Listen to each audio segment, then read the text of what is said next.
Liar. Everywhere. On netrootsradio.com.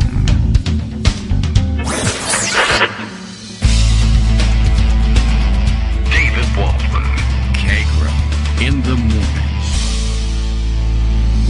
Now, here's David Waldman. Where? I don't see him. All right. Well, okay. Good morning, everybody. How you doing? It is Thursday, November 5th, 2020. Time for yet another show. Time for another administration. How about that? We could put that on the list, of course. Today, it looks like most of the initial counting in the states that it will take to put Joe Biden over the top in the electoral vote count should finish up. Maybe we may even hear from some of them during the course of today's show. But if not, then certainly by day's end. And I don't think anybody anticipates right now stretching things out past Friday. But of course, conditions on the ground may change either through legal tantrums being pitched by the Trump camp.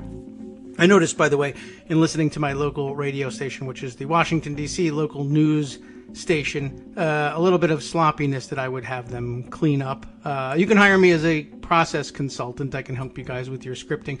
But all day long yesterday, referring on the air to lawsuits in the elections cases being filed by and pressed by the Trump administration. You need to switch over to the Trump campaign for this, and that's where your information should be coming from. That's who the suits should be filed by. If they're being filed by the administration, we have a more serious transition problem than any of us anticipated. But just see if you could clean that up a little bit, too. It's not the federal government intervening, though I'm sure Trump, if he could have his way, would frame it this way and would have it done this way. It's not the federal government stepping in and saying that there's a problem here. It's a partisan political campaign stepping in and saying we want the votes counted a different way so that we can be the administration, but don't just hand it to them. They are the administration now, but the administration has no business before these courts not in this capacity. Anyway, yes, we're watching the vote counting going on. Suspended in most cases overnight in Nevada, where I think they've set a Friday date for their final announcement. Pennsylvania still counting. Arizona still counting, despite the fact that there were reports late last night that their government center, wherein they were doing the remaining vote counting, was shut down. Apparently some clarification.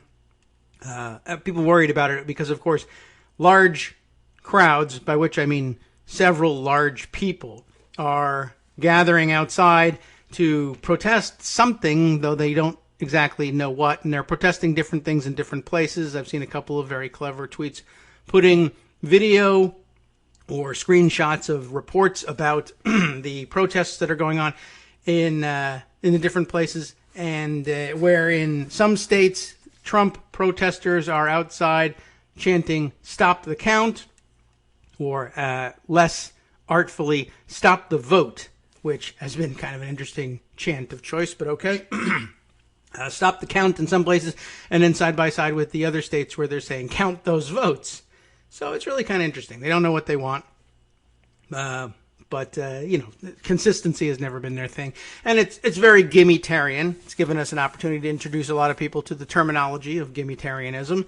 Watching side by side as they chant for completely different things in completely different places, though it does stand to reason. It's not outside of the realm of logic. In some places, the standing is, they're in their favor, and in other places, it's something they seek to overturn. So it's not like it actually makes no sense whatsoever, but it is interesting and fun to tease them with.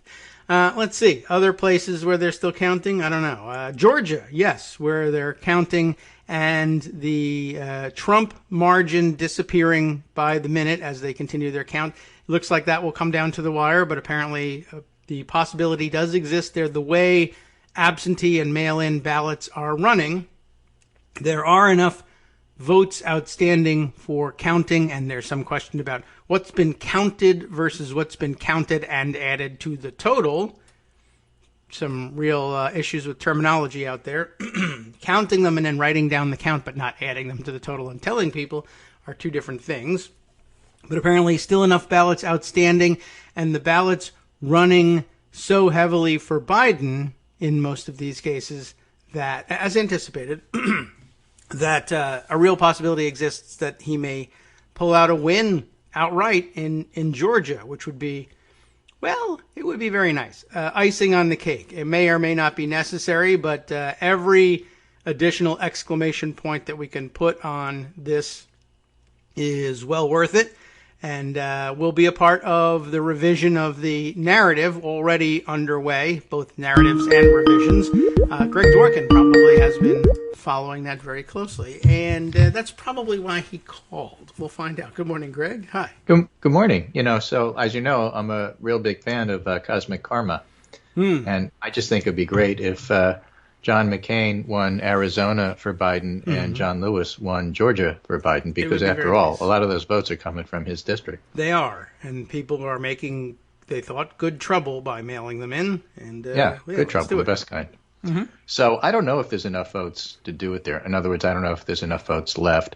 Probably the most accurate reporter looking in this is Greg Bluestein of the Atlanta Journal-Constitution, and I was reading his stuff this morning. There's anywhere between 50 and 70,000 votes. 70,000 votes would do it.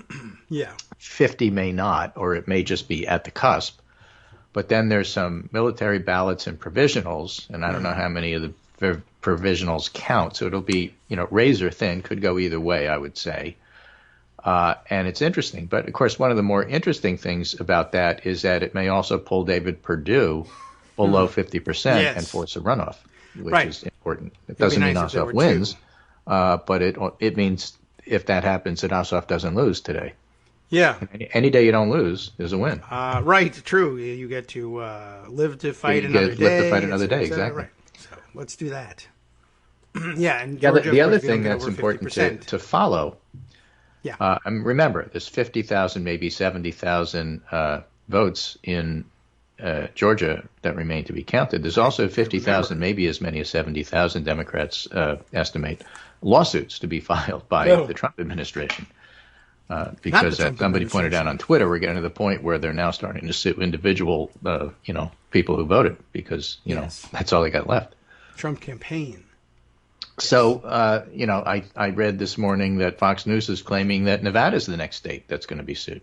And it's helpful to follow these, because if you're confused about how many ballots and what are provisional, what's been counted, what's not, and where, and which tranche is coming through, and if you saw this many votes go so that the margin is shrinking and yet you don't know how many votes are left because the votes are left was from last night, but the margin is from this morning, just follow the lawsuits. Yeah, or file your own. If Trump is going to sue Nevada, that means that Trump's losing in Nevada. If Trump is suing Georgia, that means that Trump's losing in Georgia. Yeah. If Trump's going to sue Michigan, that means that he's losing in Michigan. It's pretty simple, and you don't have to make it really complicated. That's probably a pretty good rule of thumb. There are some places where he'll be leading, where he fears that he will soon be losing, and will file suits there. Yeah, he's either losing or about to. Pay attention to the counting number. Just watch the suits. That's the best, way to follow. And speaking of suits, they are ill-fitting, just like his real ones. Yes, exactly. And speaking of ill-fitting suits. I don't know if you saw the guy in Nevada who was trying to disrupt the discussion that was going on. Yes, although I approved of it. The Nevada fellow comes out and says, here's what's going to happen, and he's interrupted by a rather large gentleman. Yes. A large crowd of one. It looked like he had a beer in his hand. I couldn't tell. He had one in him somewhere. Yeah, he's more. And he had a T-shirt. And a mask, thank goodness, but he was not wearing it over his face. Right. T-shirt. He had a T-shirt that said something, I can't remember exactly. It said something like barbecue, beer, and freedom. Yes, the three and if B's. That was certainly the message anyway. And he started screaming about something or other, and the Nevada officials just heard him out.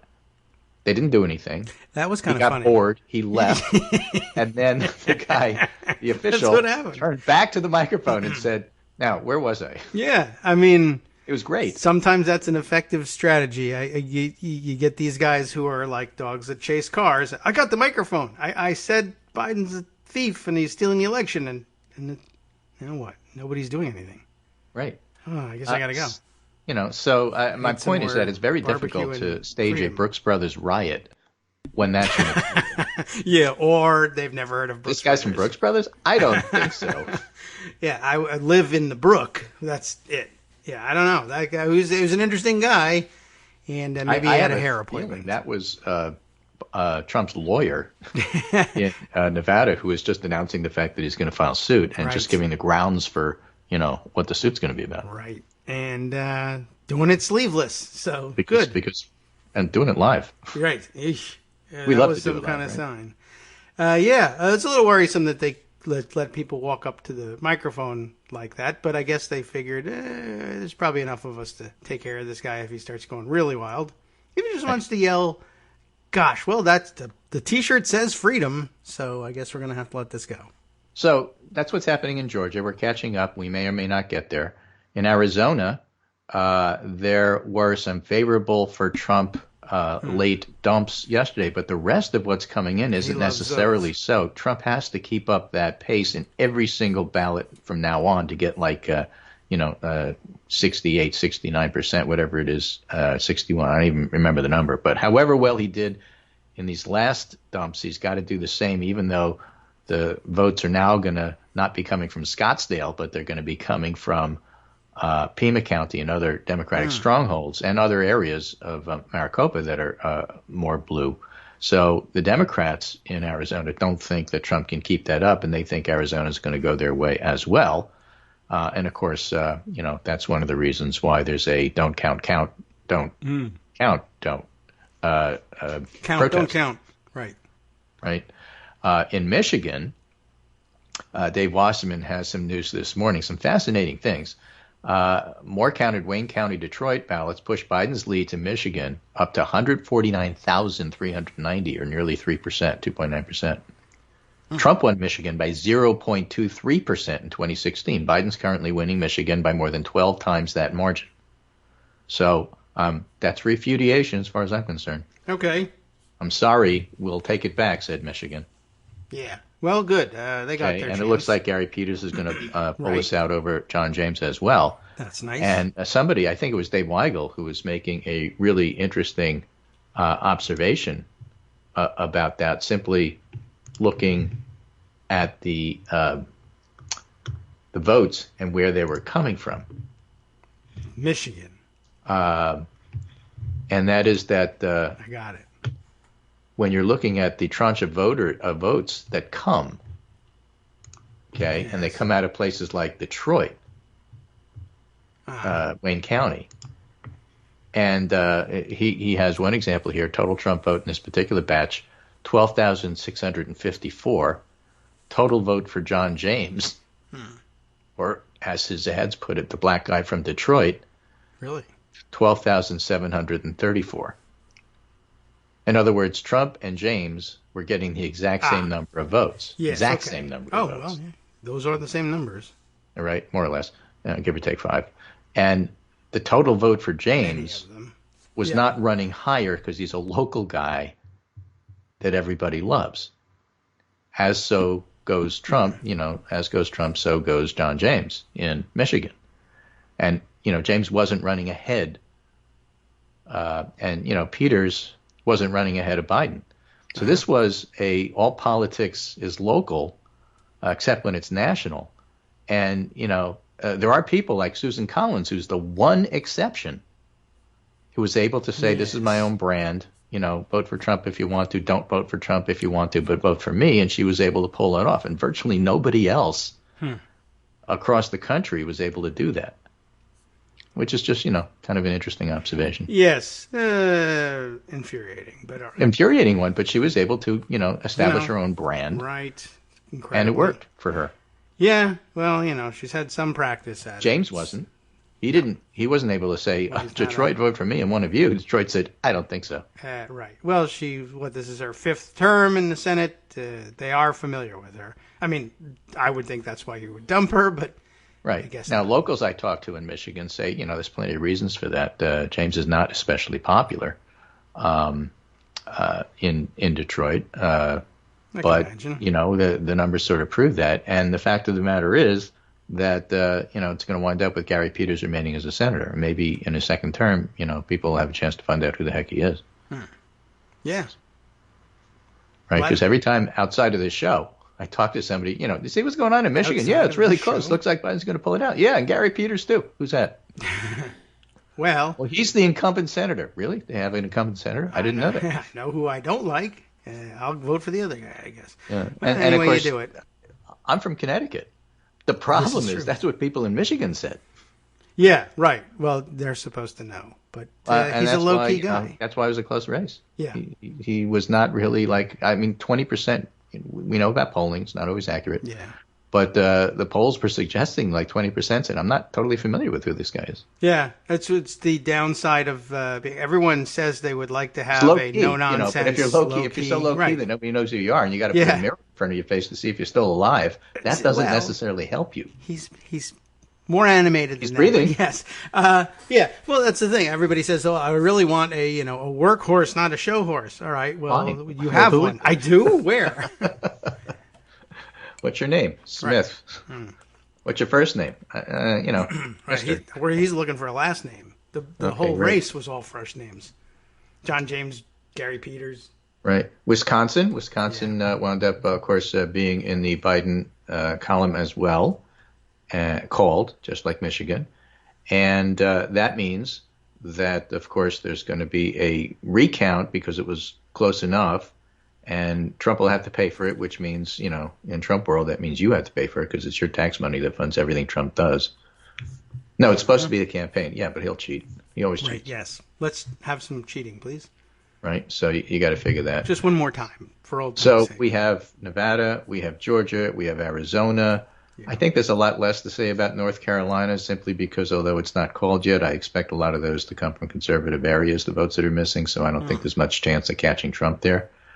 And then, of course, Pennsylvania. And Pennsylvania hopefully should be done today, if not tomorrow. And the thing about Pennsylvania that everybody needs to understand is the reason Pennsylvania is taking so long is because the Republicans wanted to make Pennsylvania take this long. Yes, right. My supposition is a lie. Is what? Mine is a lie. I'm making it up. I was saying the reason that there's so slow is the Amish voting machines that they use. Yeah, well, the thing is, the legislature, the Republican legislature, refused to allow the passing of laws that would say, do it Florida style. You can start counting 10 days before the election or whatever it is in Florida. So maybe even longer than that. But Florida's went very smoothly because you were allowed to count the early votes and then announce them first.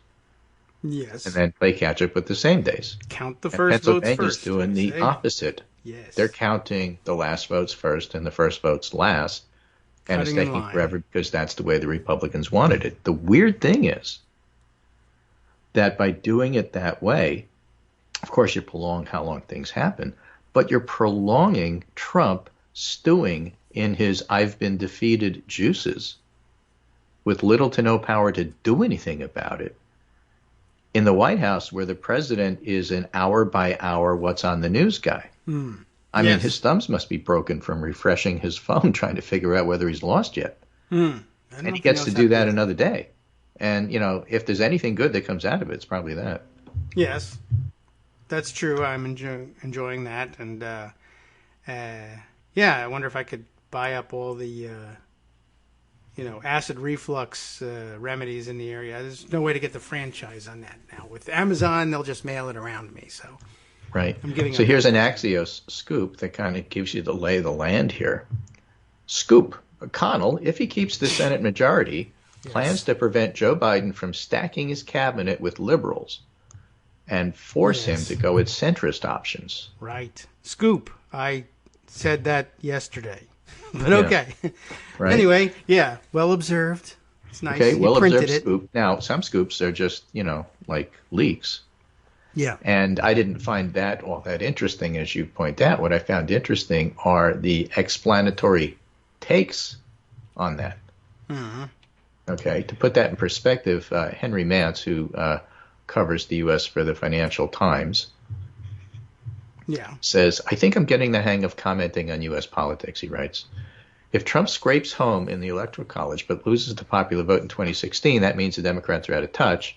But if Biden scrapes home in the Electoral College and wins popular vote in 2020, that means the Democrats are out of touch. All right. So I think he's got it. Oh. Right? I think he understands American politics now, and that's exactly the way you're supposed to report on them. Shoot. All right.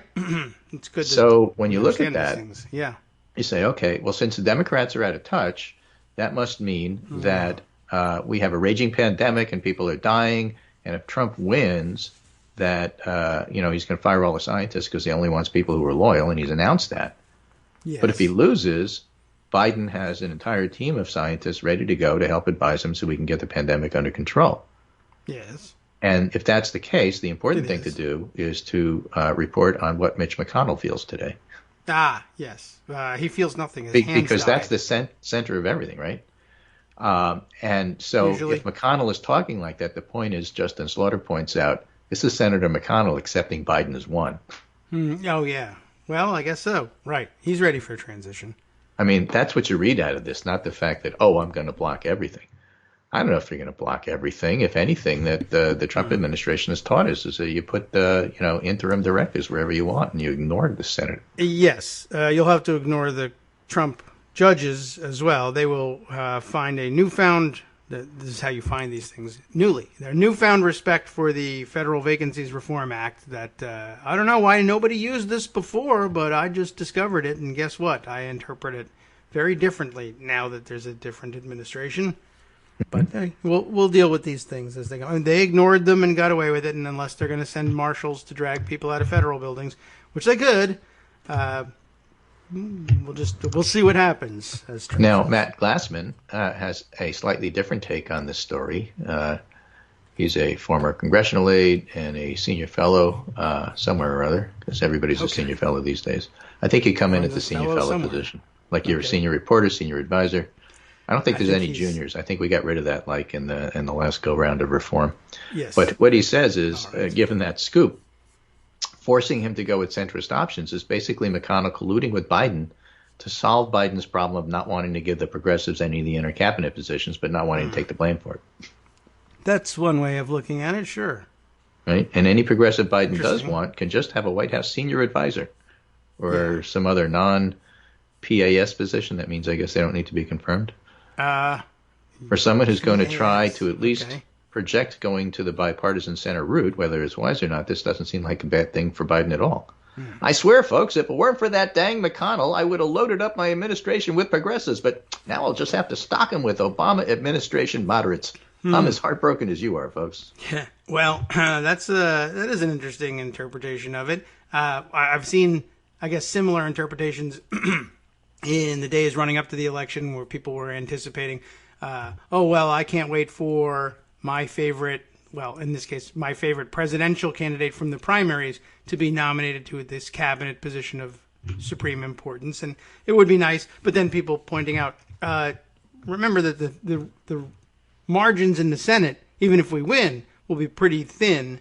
I don't know if you want to move Elizabeth Warren. I don't know if you move Bernie Sanders, especially in states where the governors aren't of the same party. Well, that is such a huge thing. You are not going to give up a Senate seat.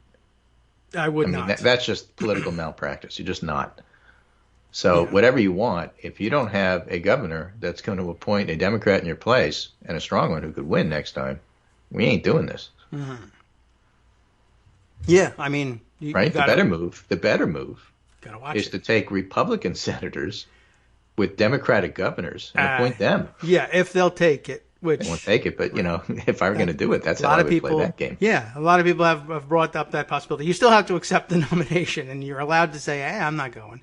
Well, yes. Yeah, reappointing Chuck Hagel won't do it, but the concept is this time it won't work. But yeah, right, sure. You could appoint Mitch McConnell's hands to something; they may be able to make their own decision. They appear to be trying to leave anyway. Right. So, PAS position, by the way, presidential appointment. This is a very weird acronym. Presidential appointments with Senate confirmation. Yeah, I didn't know what the thing exactly stood for, but I figured it just meant you had to be confirmed. That's what happens when an honestly, you're better off just saying that. Yeah, PAS. That doesn't. It's not even a real. abbreviation. They spell POS. Presidential Appointment Senate. Right? Okay. Yeah. PAS. Okay. Presidential Appointment Senate. Yeah. Yeah. Good.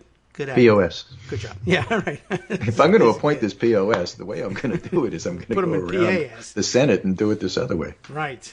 All right. Well, anyway, there's a lot to work out here, and okay, we'll have to wait and see what happens. By the way, you can. I would. You'll have to start toying with parliamentary procedure, and we'll get into that, I guess, as the days approach. That's where you come in, man. Yeah. This whole show was built for that. Right. I know. I was going to go on vacation, but forget it. Forget it. Can't do it now. Yeah. Okay. Well, what else happened yesterday? Anything? Is that it? Okay. Well, let's see. So, I don't know if we've covered Pennsylvania yet, because Pennsylvania's the big enchilada, the big cheese. We've certainly mentioned it. What? The bear off the leash, the big dog. Ooh. The whole thing is that, you win Pennsylvania, you don't have to worry about Nevada and Arizona and Georgia and all those other states. Yeah. So it comes down to Pennsylvania. As we said on election night, it's all about Florida, but okay, now it's all about Pennsylvania. Right. America's second favorite. Pennsylvania's going okay. Pretty much everybody expects Biden to win Pennsylvania. I don't think there's going to be any surprises. Casey does. Yeah. The only argument is about what's the size of the win going to be. Mm-hmm. And that is unclear. And whereas we have John Lewis to thank for Georgia and John McCain to thank for Arizona, who are we going to assign the Pennsylvania win to? Ben Franklin. Ben Franklin. Well, we'll have to come up with something. That'll be in the next segment if we possibly can. You got 2 minutes to think about it. Yes, we do. All right. And is it going to be a Steelers win or an Eagles win? We could allocate things that way. Pirates or Phillies? Which do you think? I don't know. Well, the state is divided against itself, but I'm sure they'll come to an amicable solution in the next 2 minutes. That's Let the Eagles fly. Hi, it's me, David Waldman, your host for Kagro in the Morning, and I've learned that I either need to update these announcements more often or stop saying that the announcements are brand new. What's not new is that this message, too, is a call for your support in keeping the Kagro in the Morning show on the air. My thanks go out to all of you who do support the show through your donations. The stats say that Kagro in the Morning fans download our program about 2,000 times each weekday, but our donors make up only about 8% of our daily listeners.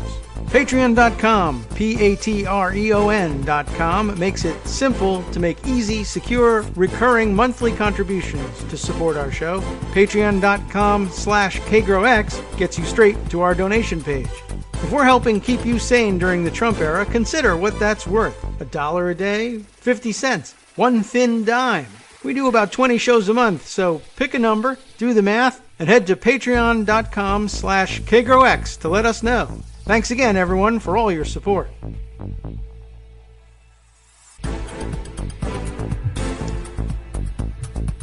Welcome back now to the Kagro in the Morning Show here on Networks Radio. Greg Dworkin still toiling away in the background, coming up with new news nuggets to share here. Well, it's just that I wanted to catch everybody up, so really nothing for a couple of hours. This was kind of a funny tweet. Eric Erickson was complaining, how is it Florida can count its votes so efficiently, but other states, including Georgia, cannot?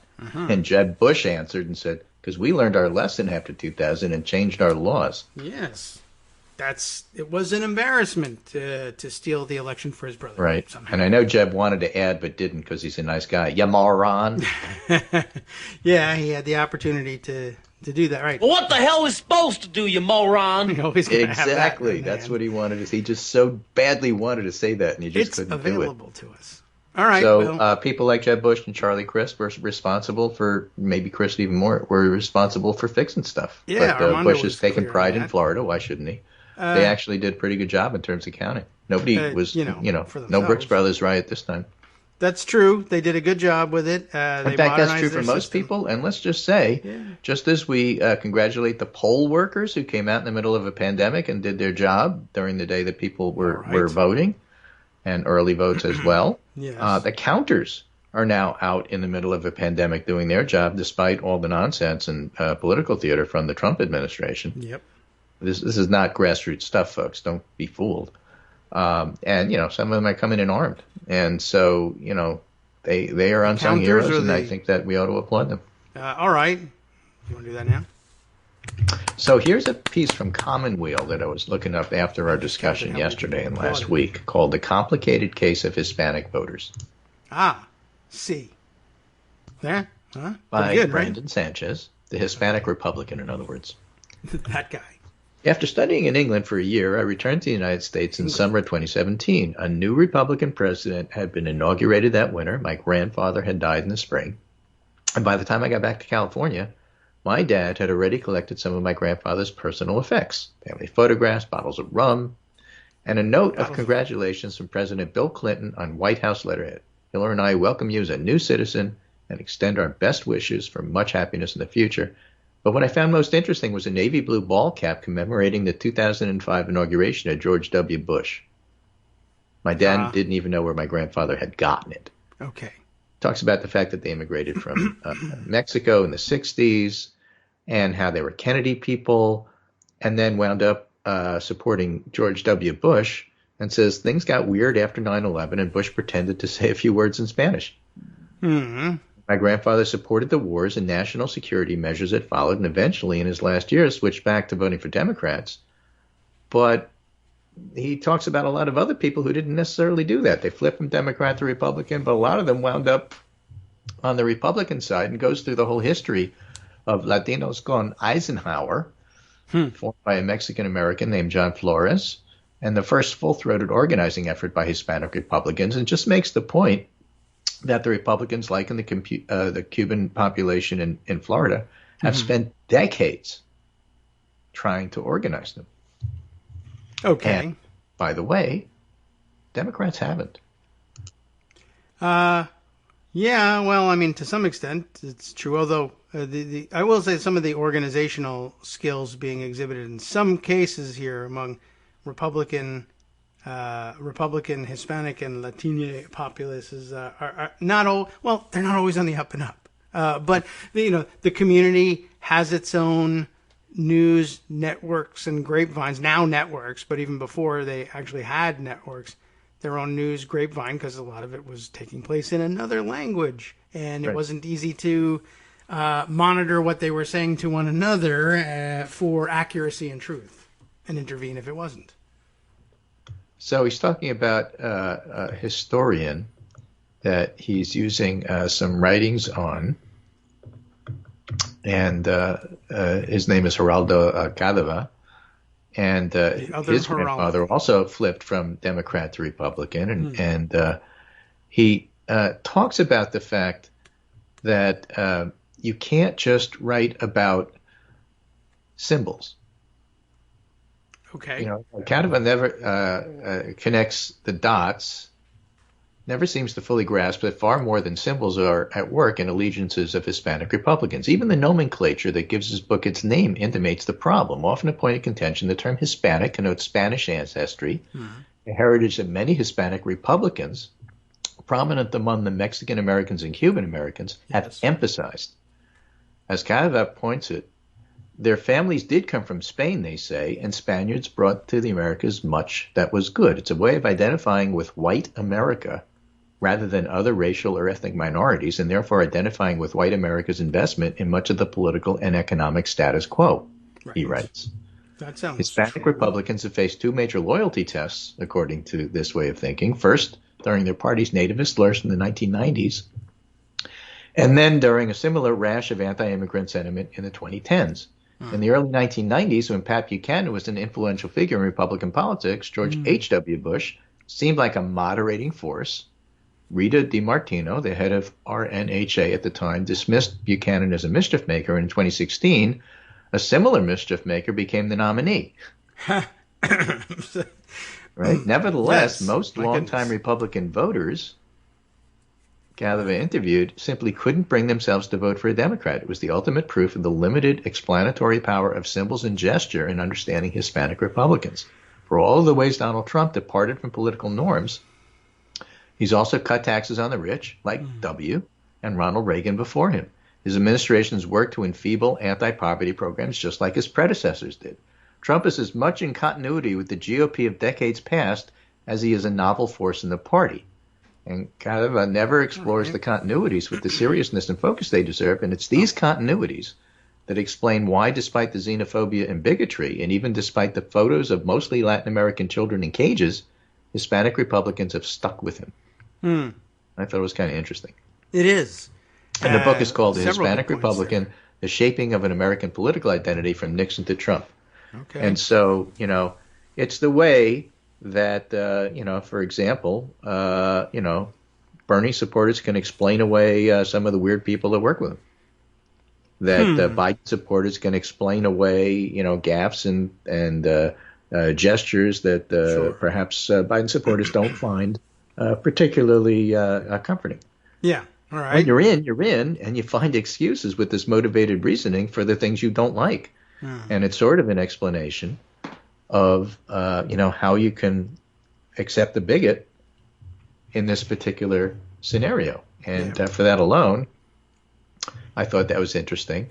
And there was another part of the book, the RNHA, by the way, is Republican National Hispanic Assembly.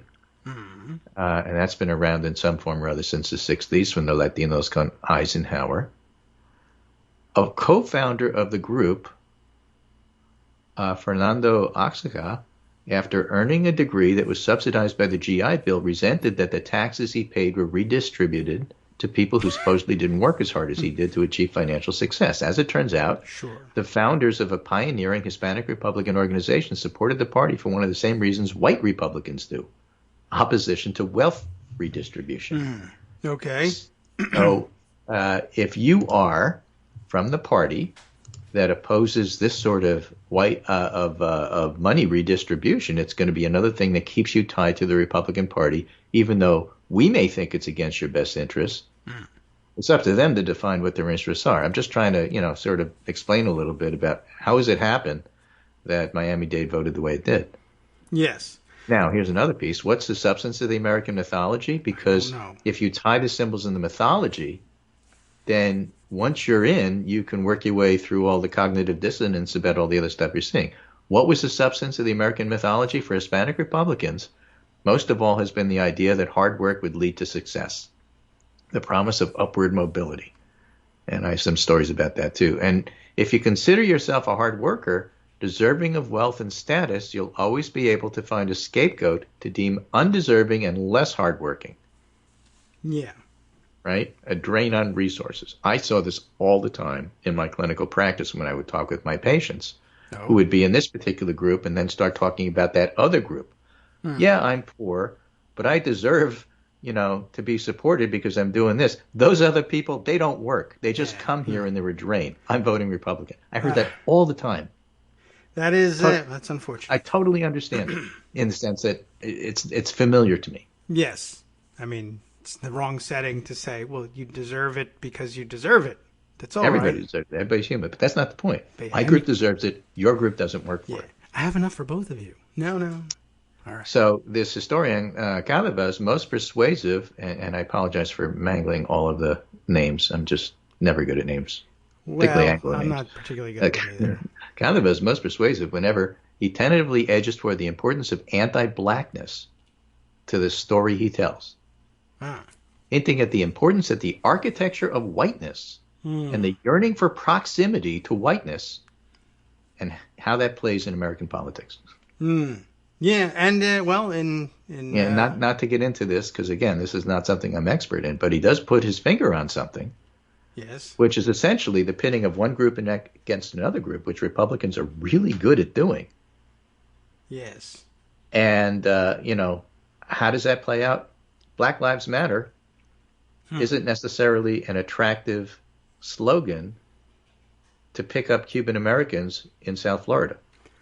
Yes, well, some Cuban Americans, I guess. Anyway, I mean, that's another whole exploration. There's plenty of Afro-Latina folks out there who have suffered discrimination for years. He doesn't explain everybody for everything. Yeah. Well, but there's a strain of this. Meant to. And, I just think, well, how do you get anybody? Yeah. It's not like Trump won the Latino vote, the Hispanic vote. He didn't cross country. But in certain areas and with certain groups of people, he did. Why did it play that well in South Texas? Why did it play that well in South Florida? There's a strain of this. Mm-hmm. Yes, sure. And they made a good point in this review, as you pointed out. I wish we had someone to speak to it at greater length and more time to do it. But who knows what they're talking about? Big Unlike difference. me. Yeah. Right? I mean, yeah, we're just But guessing. I just think it's a fascinating fascinating But I have exploration some here. experience with it, a little bit of experience from having worked with Bob Menendez for a couple of years and you necessarily have to take on some understanding, at least of the Cuban American community and the various divisions, but it becomes pretty obvious. But the point the reviewer was making about the difference, or what the real original connotation of Hispanic means.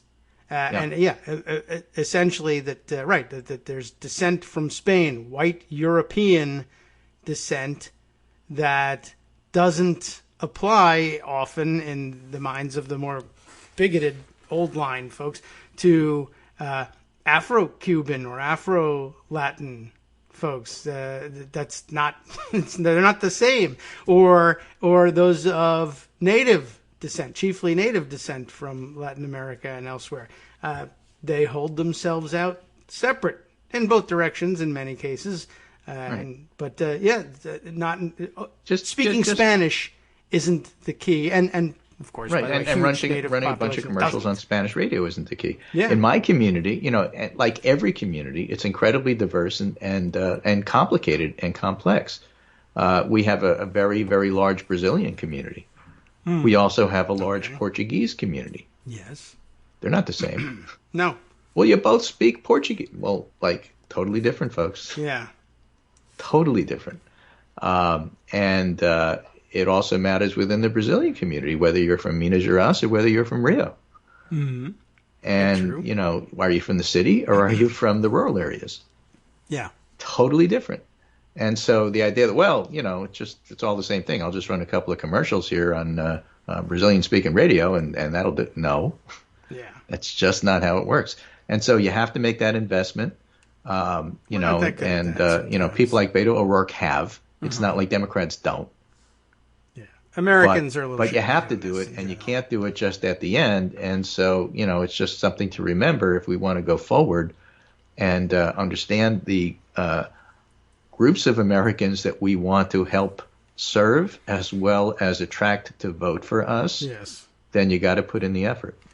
It's true. That's all I'm saying. And this is a good article to help to make some points. And believe me, I don't profess to be an expert on that and speaking out of my lane about stuff I don't know that much about. But it seems to me it played in the election. And if you're going to be an election commentator, you may as well at least be aware that this is one of the issues and topics that you might want to do a little bit of educating yourself, self-education. Sure. Absolutely. It's always paid. I mean, how many years were we fighting these wars in the Middle East before we realized that the president didn't know that there was a difference between Sunni and Shia Muslims? For example. For just, we're not that good at that. Just I would love to get, Denise Oliver Velez and other experts who really understand this stuff to talk about it. I think it'd be great. We need the right... Well, let's work on building the pretense for that so that we can do it. Well, that's why I'm on today talking about this. Sure. One pretense is we could say, Friday, I'm not going to say anything, and Denise will teach this lesson. It works. But I need to be I feel like I should be involved in this so that I learn better. Right, and it's not like she's the only one that can do this, but no. She's somebody I know who can do this. She's handy at it, and she's very good at it, right? Yeah. You still have the opportunity, right, to do these little podcasts and send them to you, and you can play. So far, yes. Until if you have experts on what this if the out count in your goes listening the wrong audience way? who want to talk about this, right? That'd be good. Some of them are already just listening and saying, "I know about this," and I don't know if you have a recording device or a telephone or a Skype connection. Maybe it's your turn. Or a mimeograph. Yes, right. Any of these things. Clay tablet, I'm willing to accept as well. But yes, a lot of commentary actually on this topic yesterday. Just quick notes from people from whom we hear all the time, but adding notes to it. First of all, for instance, Gil Aquino thanking us very much for adopting the Latine nomenclature. That was great. I'm doing my best. It. I'm old and it's easier things just revert, but I'm trying my best. Yeah, and Mad Hatter, who has tweeted us before about, mostly about Tolkien references, but noting yesterday he is a, as he puts it, Tejano, that is to say old-timer Mexican-American family. The families who a lot of people point to in Texas and say, Mexicans, they're immigrants. Like, well, you're the immigrant, actually, from our perspective. We've kind of been here for like 600 years, and it was Mexico first, and, whatever. Anyway, but yes, a lot of people who have some nuance to add to this. And I'll just say it again. I invite you to do it in whatever form you're comfortable with. If it's tweets, I'm happy to share them. If you feel like picking up a recording device and giving us a 5 minutes of lecture on it, and if you really want to get out of here, we can arrange that too. Why not? There's no reason why frequent listeners can't be connected to the. I think this Skype works with anything. They don't have any. It's just you don't have an to put in idea. your credentials or scan your degree or anything. So okay, we'll open it. I wish we had the ability to do sort of open phone lines sometimes. We'll wait for the next best thing. It sounds pretty open. Sounds like a phone to me when you talk. So. Okay. So here's another one that I'll just finish up with for my segment, and this is from Jonathan Bernstein, political scientist. Why can't Republicans win the popular vote? They suck. Whether or not the party can still win elections, it hasn't figured out how to govern. Yeah. And that's a big problem. 7 out of the 8 last elections, the Democrats won the popular vote? Yes, that is true also. We only won 4 of the elections, but yeah, we don't have a final result in the presidential election, is that right? But what's certain is Joe Biden won a majority of the votes. Yes. He may, by the time California finishes, be about 6 million, maybe even 7 million votes ahead. That's a lot more than most. Yeah, and if that's true, it wasn't a particularly close election. It's one of those, oh my God, I know how it feels on Tuesday after we lost Florida, but in fact, Joe Biden won by 7 million votes. Great observation. That's why I'm saying maybe we should count from west to east instead of the other way around. Right. Order of Just information is important. It's huge. It's very uncanny how that happens. Yes. Go on. Democrats have now won the popular vote in 7 of the last 8 elections, something no party's done before in U.S. history. It's also the 4th consecutive popular vote victory. The last time that happened was the party's run from 1932 to 1948. So what should we make of that? Well, obviously, we're a center-right nation, right? Yes, right. Everybody knows that. Yesterday. All right. Traditional values. Something. I'm saying that. But he says, for one thing, it's easy to overstate the accomplishment. 2000 election was a tie. And the margins overall have been slim. And Republicans eventually won 5 out of 6 after Nixon in 68. 4 times besting all but one of the Democrats' margins in these most recent elections. But the real reason that the 7 of 8 run isn't all that it seems is because the party's failure to win the 2016 election, despite the plurality, probably made the other successes possible. President Al Gore may well have been defeated in 2004, if not, and if the 2007-2009 recession began while he was in office, a Republican would likely have won big in 2008. And who knows? So what Republicans should really worry about is a more serious run of failure. Republican presidents Donald Trump and George W. Bush have now spent almost all of their last 9 consecutive years below 50% approval. Yeah. And George H.W. Bush's final year, and that makes 10 out of the last 13 Republican presidential years, with the only significant exception coming in the period after the 9/11 attacks. And you can't know for sure, but it seems likely that Bush was heading underwater by then anyway, which he was. He was starting out his presidency as a split country failure until that happened. People forget that, just like they forget that Trump was trailing even before the pandemic.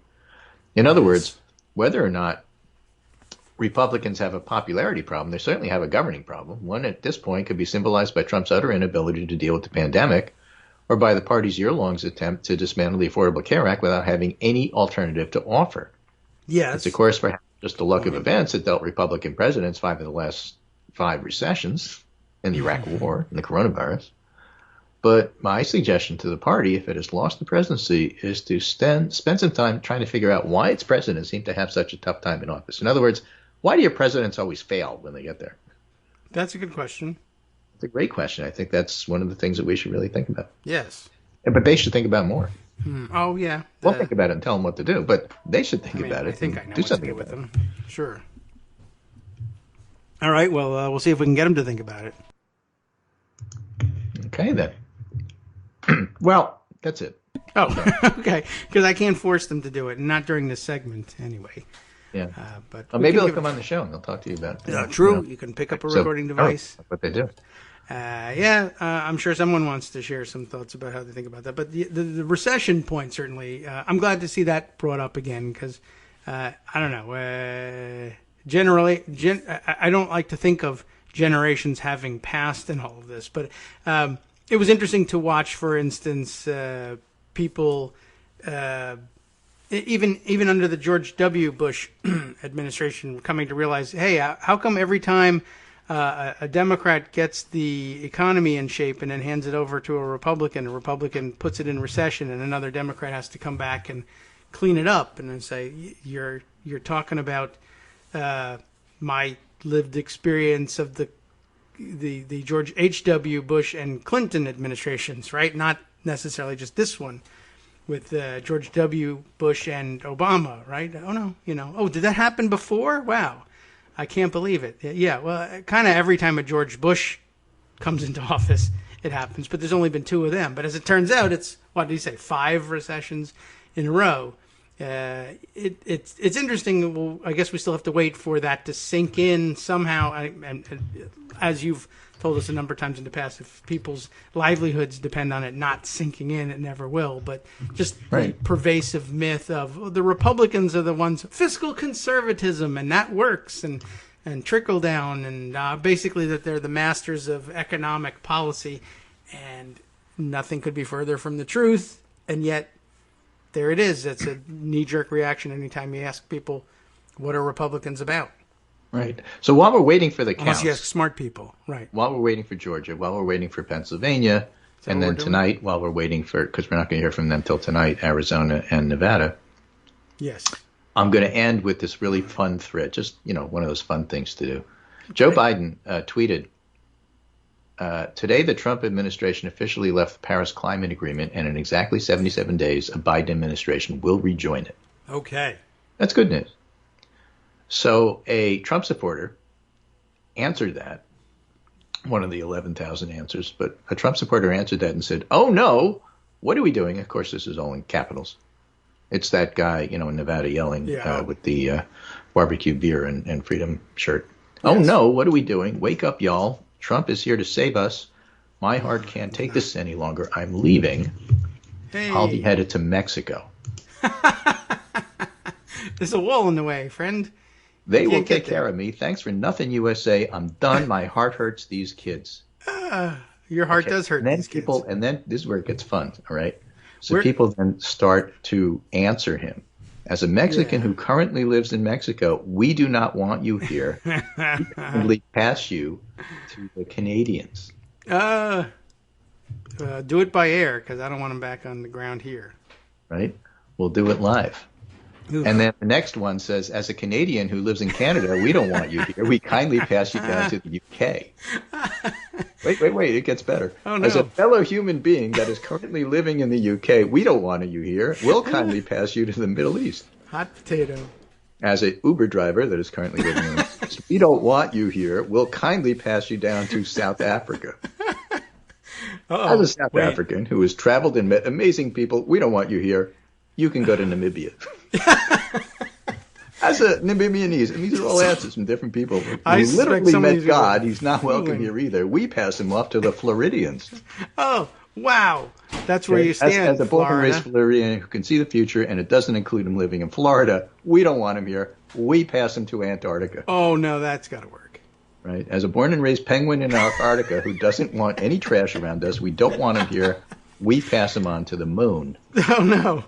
Oh, as the daughter of the moon goddess, our ecosystem wouldn't be able to handle the pollution. We give them to Mars. Now, this continues. Right? It goes on. As a sole ambassador for Mars, I must have read Stranger in a Strange Land.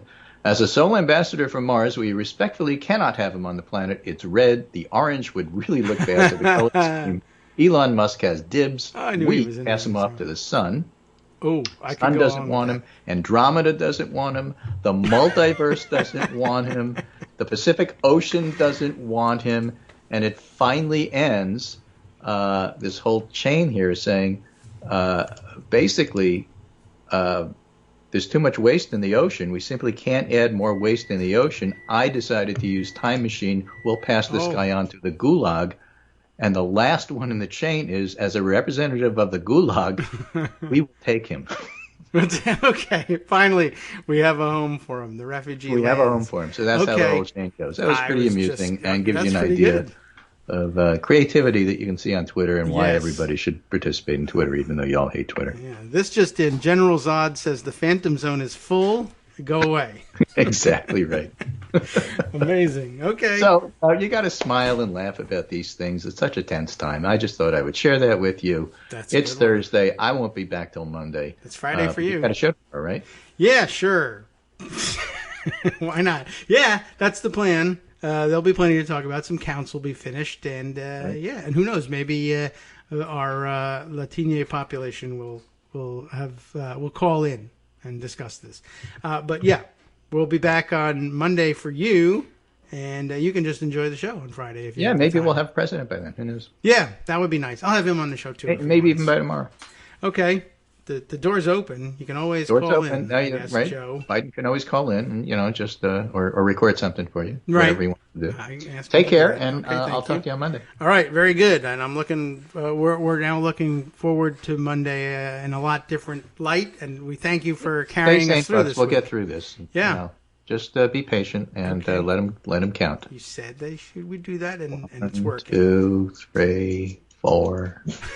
I'm reminded of those old Bugs Bunny cartoons with the little old lady at the bank, butts into the line and then starts counting pennies. Yeah. Well, that's what it's like counting votes. At least I don't have to look at the dimpled Chads this time. Exactly right. Thank you, Jeb Bush and Charlie Crist. Take care. I'll talk to you. All right. Take care. Have a great weekend. As for the rest of you, stick around. It's not your weekend yet. You have to wait and hear more stories. There are plenty to go over. Abby agrees, I think, so far. So that's good news. And they're a little bit late picking up the trash today. But, all right. Well, she'll fix them. We'll be right back.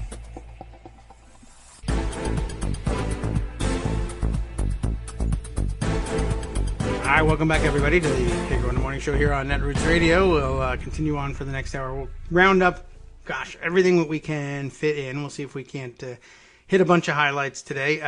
Let's see. Yes, I think we've pretty well covered the so-called Axios scoop on whether or not McConnell can get in the way of the appointment of a Biden cabinet. He can.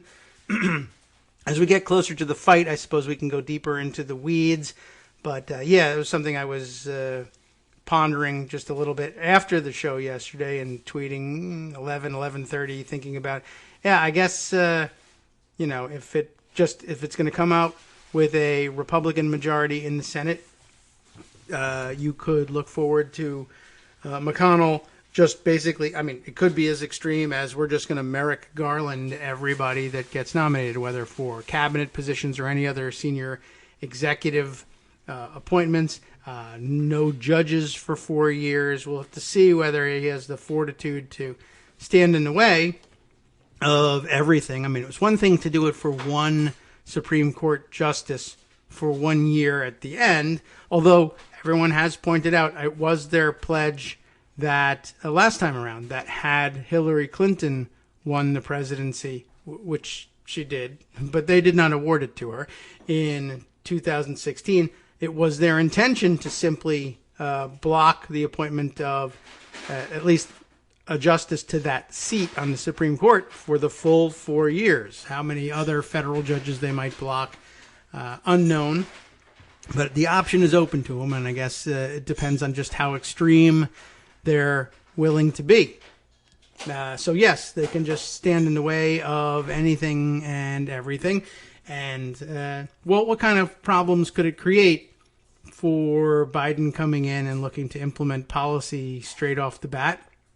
Well, it can get in the way of a lot of things. And there was a lot of answers that I think will prove in the end to be just a little too glib, but I understood the sentiment with which they were offered. And they make a good point. Well, Trump has, if nothing else, established that you can simply appoint people to perform these duties as acting secretaries.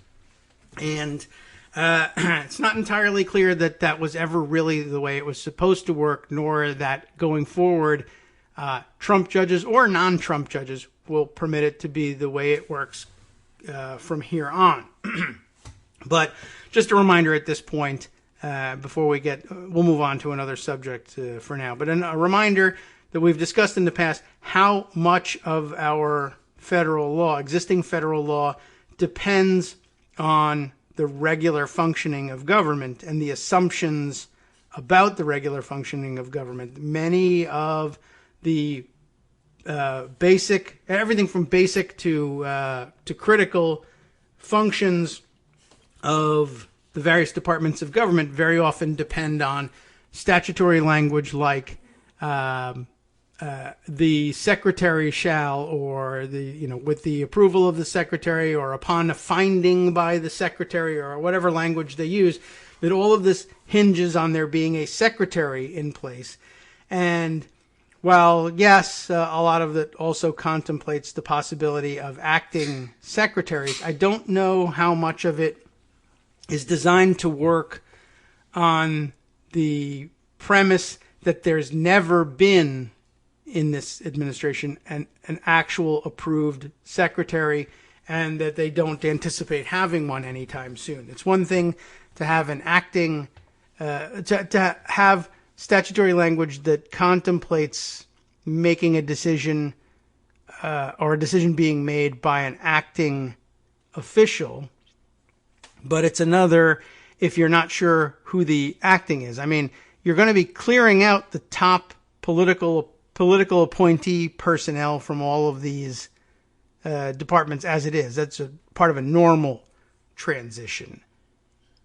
But a lot of times, well, it'll be really interesting, especially how, given how often and with what, what shall we say, with what I don't know what exactly how to say, but the frequency with which, anyway, the Trump administration, and before them, the George W. Bush administration, did the same practice, blurred the line between politically appointed personnel at the top of these departments and career folks.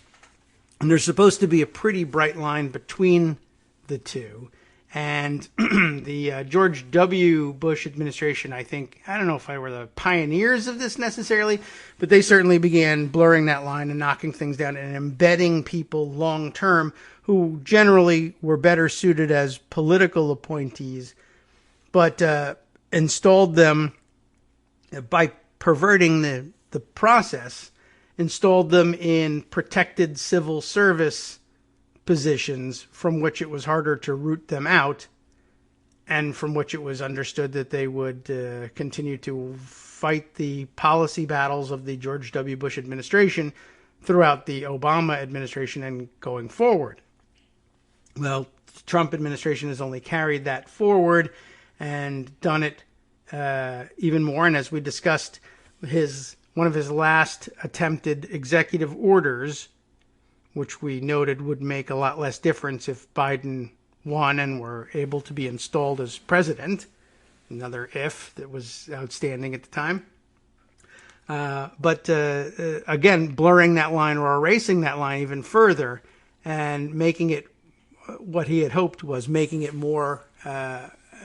simpler for a second Trump administration to eliminate career officials who were left over from prior administrations and replacing them presumably with Trump-approved appointees or civil service hires who were put through a political filter, an impermissible political filter, and installed in these jobs, and then I guess a little bit less protected after the executive order. But of course, the idea was to leave them in place to continue Trumpian policies no matter what happened, whether there was a second Trump administration or not.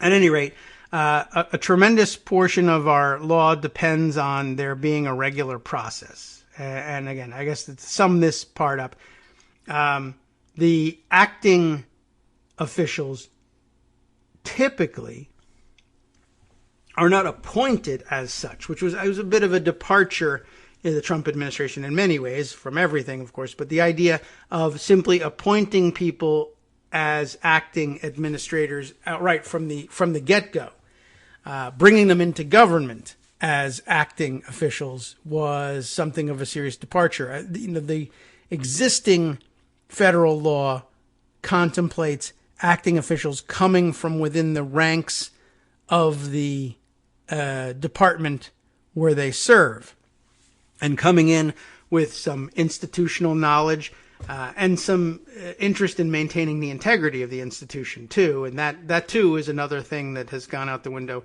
with Republicans. A lot of people appointed to office or hired into office get there with the idea in mind that they've been brought on to sabotage or outright dismantle the operation that they've been brought into. They've come in as opponents. But again, usually if there's a gap in the top leadership at a department, there's no secretary, or the secretary has resigned or died or been fired or whatever outcome might have been, what the law usually contemplates is that they're top deputies, and very often there's a distinct hierarchy, again, usually set down in law, about which deputy, from which office will take over. And there's a whole statute with designated successions in there. But the idea, again, is a secretary will be gone for whatever reason, and the top deputy secretary will step into the acting role from what they presumed when they wrote these laws, a position where I've been in this top deputy role for several years, and before that, assistant deputy, and I have 20 years in this department, or at least some significant amount of time, and I'm qualified to step into this role. But the idea is that they were installed at some point in the past. They know what they're doing, and it was, I think, one of the inventions of the Trump administration was to simply say, I need a new person to do XYZ job, and I will put this person in, and where it required Senate approval and Senate approval was not forthcoming, he could simply say, well, then they're acting thing. That's what they'll be. And that's not the way it works. That's not what the Vacancy Act contemplates for finding acting secretaries or other top officials. And it's supposed to be done on an emergency basis. And there's still room for judges, Trump judges or otherwise, to find that that's the case. And in fact, judges, Trump and otherwise, as a matter of fact, in this administration found that to be the case. And the most egregious examples made it to air here, where the federal judges simply said, yeah, these people are serving illegally and the thing that they are ordering is illegal.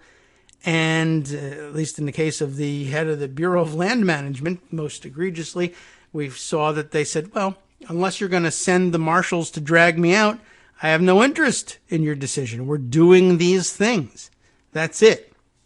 But it will be real interesting as judges rediscover the Vacancy Act in a Biden administration, if they want to try and prevent Biden from exercising the same options that Trump apparently made acceptable over the last 4 years. They will suddenly become unacceptable again. Or you'll find that there are federal judges, Trump and otherwise, but on the conservative side of the spectrum, who find a new interpretation either of the Vacancies Act or of constitutional language and say simply, look, the statute here says the secretary is empowered to do this thing, and you're just not that.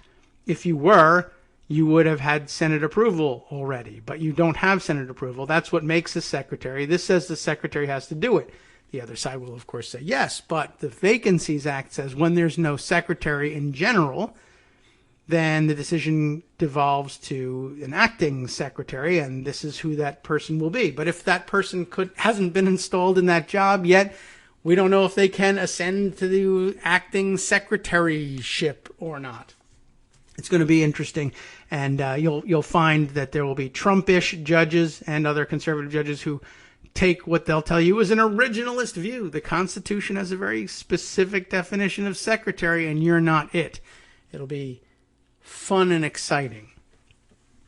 Anyway, so it's not exactly an answer to simply say, well, we'll just use acting officials all the time. Anyway, let's see. Moving on. Speaking of horrible things going on in the executive branch service, this news from the New York Times. The headline will tell you pretty much what you need to know. Armed agents are allowed in ballot counting venues. The Justice Department tells prosecutors. Former officials expressed fears, our subheader says, that the department's legal interpretation, and that's all it is, would allow federal investigators to intimidate vote counters or interfere with their work. Here again, the lines being blurred, and maybe WTOP radio is right to say that the Trump administration is taking these actions to block the vote from being counted. Katie Benner reported this one yesterday for the Times. The Justice Department told federal prosecutors in an email early on Wednesday that the law, in their view, allowed them to send armed federal officers to ballot counting locations around the country.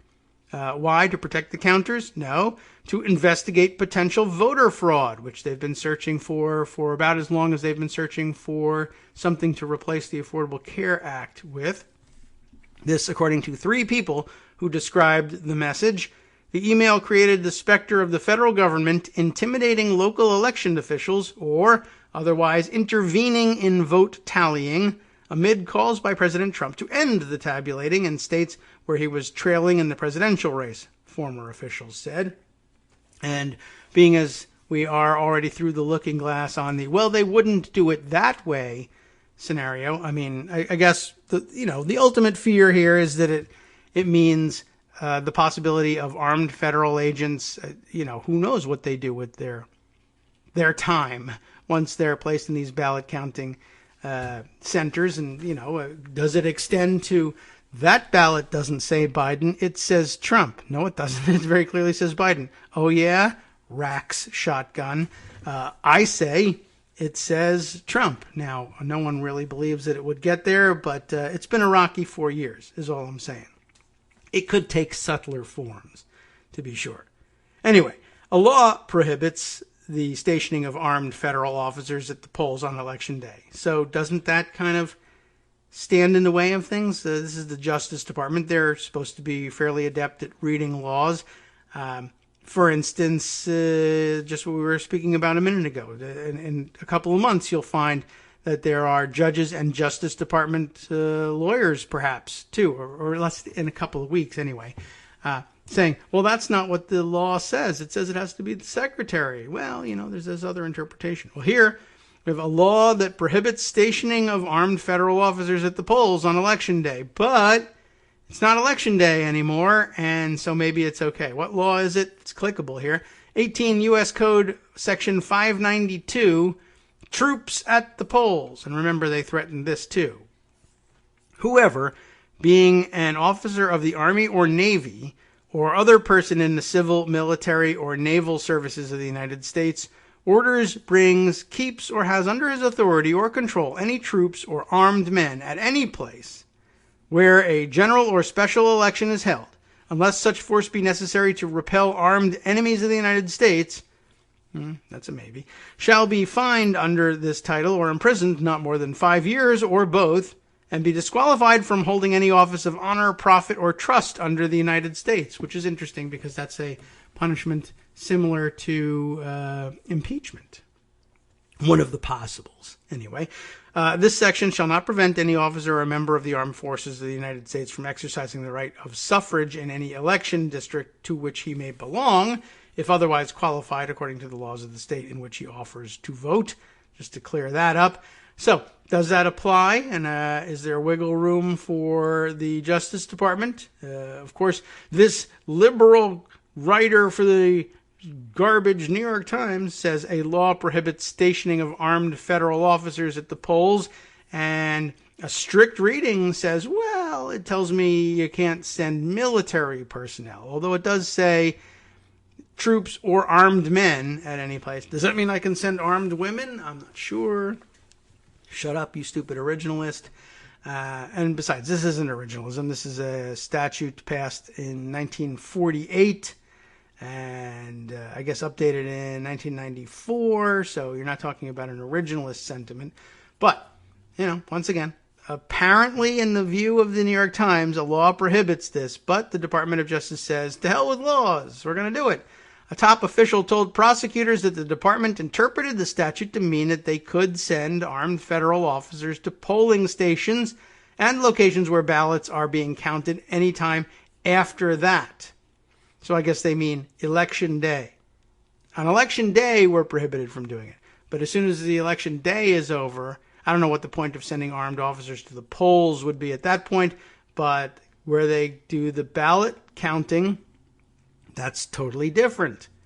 The statute does not prevent armed federal law enforcement persons from responding to, investigate, I think they mean investigating, or preventing federal crimes at closed polling places or at other locations where votes are being counted, the official, Richard P. Donahue, told prosecutors in an email that he sent at around 1:30 a.m. on Wednesday, when all the best thinking is done at the Department of Justice. 1:30 a.m. Well, interesting. And it doesn't prohibit us from sending armed officers where crimes like counting the votes are being committed. A Justice Department spokeswoman did not respond to a request for comment. I don't know whether they waited until morning on Wednesday, daylight morning, to ask, or whether they asked at 1:30 right after the memo went out. Mr. Donahue, the number 2 official in the office of the Deputy Attorney General Jeffrey A. Rosen, and boy is he a number 2 official, sent his email about half an hour before Mr. Trump made reckless claims, including falsely declaring himself the winner of the election, and began calling for election officials to stop counting ballots. We want all voting to stop, Mr. Trump said at the White House, but of course, voting had stopped. It's the counting that he wants to stop, but it's telling that he made that slip. He said, without offering details, that his campaign would, quote, be going to the U.S. Supreme Court for lunch over the election count. The Trump campaign said later in the day that it was filing lawsuits in multiple states, including Michigan, to halt or protest vote counts. By the way, I think this is a good place for us to shoehorn in this information that Rebecca Romans had forwarded to us. I've seen this claim, and I think it's largely true. And I'll tell you that the information came to me before the announcement of what was happening in Wisconsin. Wisconsin news is yesterday Trump announced we're going to file for a recount. We're going to have a recount in Wisconsin. As soon as they called it and said, yeah, Trump lost, Biden wins in Wisconsin. All right, well, we're going to have a recount. And I don't know. I'll have to thumb through or maybe I put it aside in pocket. But one of you who's really on top of this stuff sent a note to me saying, yeah, wait till they find out that the law in Wisconsin was changed by the Scott Walker crew to force people who wanted to do a recount to pay the costs of a recount up front. And the cost of a statewide recount for Wisconsin apparently is $3 million. So Trump would have to put up $3 million up front and pay for it if he wanted the recount. That was, of course, I'm sure, received as wildly undemocratic and suppressive when the law was offered up by Walker and his supermajority of Republicans in the state legislature, and they had no idea that it was going to backfire later on. And probably all this time, if anybody ever thought, well, what if, now the president is Donald Trump, what if he wants a recount in Wisconsin? I'm sure the whole time they thought, $3 million is pocket change to Donald Trump. He'll pay that in a heartbeat. There's no problem about that.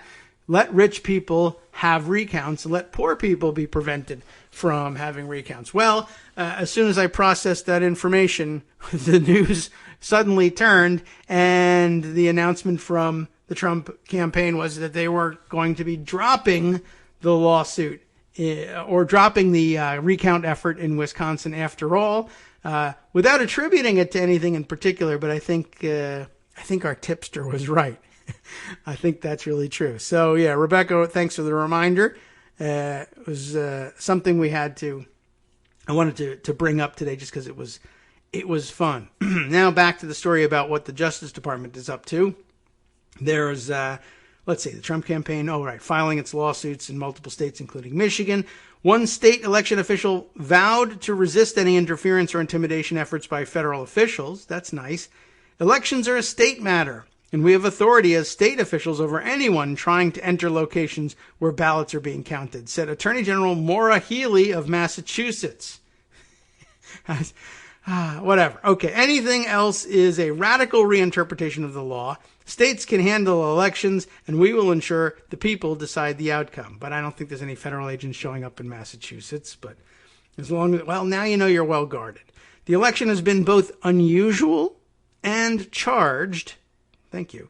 A historic number of mail-in ballots prompted by the pandemic have slowed the work of election officials who tally them, and Mr. Trump has for months stoked fear about the integrity of the vote and amplified unfounded conspiracy theories that slow counting states could not be trusted, intensifying his baseless accusations as the count stretched on past Election Day and his opponent, Joe Biden, gained an edge in key states. I know we've been talking about how, well, they're stretching it out and they're still counting and it's past Election Day, but I mean, this is actually no worse than has been typically true in presidential elections for quite a while. It's been a while since we were 100% sure and all the votes were settled and all the states had allocated everything on election night. And maybe it's never been officially true, clearly.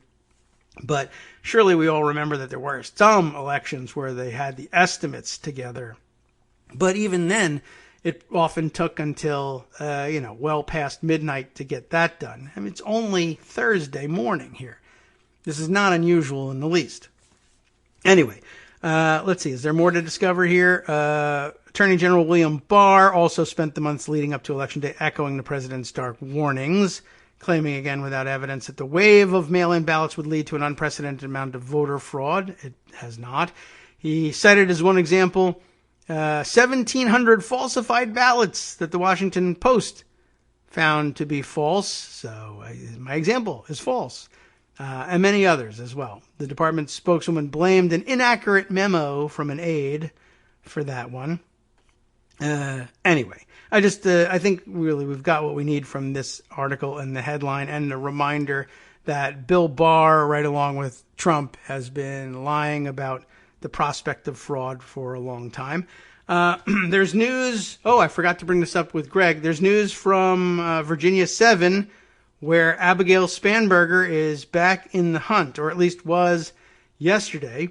And I don't know. Let me see if I can grab an update for today, or maybe one of you knows offhand. But I grabbed these tweets from VPA